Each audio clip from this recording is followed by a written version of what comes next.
ایک قبر کے کتبے پر کیا خوبصورت بات لکھی تھی، پڑھ لو فاتحہ خدا کے واسطے، کل تم بھی محتاج ہوگے اس دعا کے واسطے۔ قرآن کہتا ہے تم یہاں میری تلاوت کیا کرو، میں قبر میں تمہاری حفاظت کروں گا۔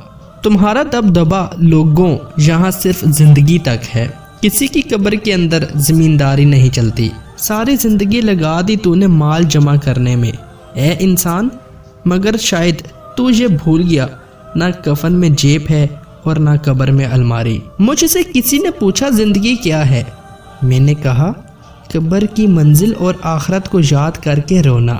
رسول اللہ صلی اللہ علیہ وآلہ وسلم نے فرمایا میں نے قبر سے زیادہ گھبراہٹ والا منظر نہیں دیکھا۔ اپنی اندھیری قبر کو خود روشن کرنے کی تیاری کریں۔ آج زندہ انسان سے لوگ وفا نہیں کرتے، کل مٹی کے ڈھیر کے لیے دعا کون کرے گا؟